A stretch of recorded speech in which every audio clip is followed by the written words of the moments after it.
bienvenue sur ma chaîne Chronique Satanique. Ça faisait longtemps. Donc cette vidéo a deux objectifs. D'une part, essayer un nouveau format et un nouveau logiciel.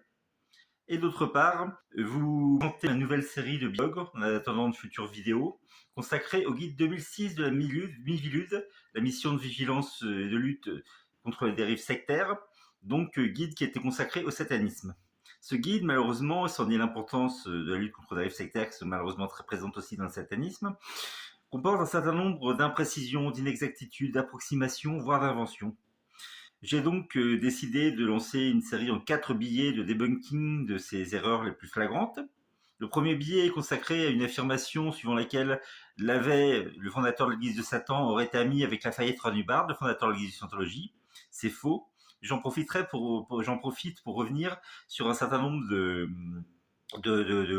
points de rencontre entre le satanisme et entre le pré-satanisme, en fait, les courants qui ont précédé le satanisme et qui ont mené, et l'Église de Scientologie. Donc d'une part la fameuse amitié éphémère entre Jack Parsons et Lafayette Runibard et le célèbre Babylon Working, et ensuite The Process Church of the Final Judgment, une organisation pré-sataniste qui a été fondée par deux anciens scientologues et qui a pu, des décennies plus tard, influencer quelqu'un d'aussi célèbre que Lucien Greaves, le fondateur du temple satanique. Dans un deuxième billet, je reviens sur Michael Alcuno et le temple de Seth, donc cet épisode important de l'histoire du satanisme qui nous montre donc le schisme entre les satanistes athées qui restent dans l'église de Satan et les satanistes théistes qui rejoignent le temple de Seth. Je parle aussi de points qui ne sont pas évoqués dans le guide, mais qui sont importants parce qu'ils sont un peu fantasmés par de nombreux conspirationnistes, comme l'affaire du Presidio. Dans un troisième billet, j'évoquerai un courant qui n'est pas sataniste, qui est la Wicca, mais qui est identifié dans le guide avec le luciférisme. Du coup, je parlerai aussi du luciférisme. Donc, un courant qui est identifié à mon avis à tort avec la Wicca. Enfin, dans un quatrième billet, j'évoquerai les fameux 3 rituels de la Bible satanique, le rituel de compassion, le rituel de luxure, le rituel de destruction, dont à mon avis, le guide fait une présentation très fantaisiste.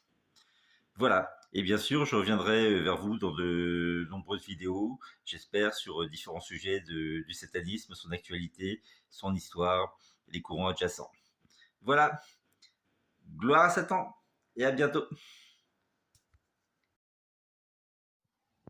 Post-scriptum, comme d'habitude, tous les liens mentionnés dans la vidéo sont disponibles dans la description YouTube de celle-ci. Pour l'instant, je n'ai publié que le billet Satanisme et Scientologie, la première partie donc de cette série de 4 billets. Au fur et à mesure que je publierai les autres, je les ajouterai à la description de cette vidéo. Voilà, bonne soirée!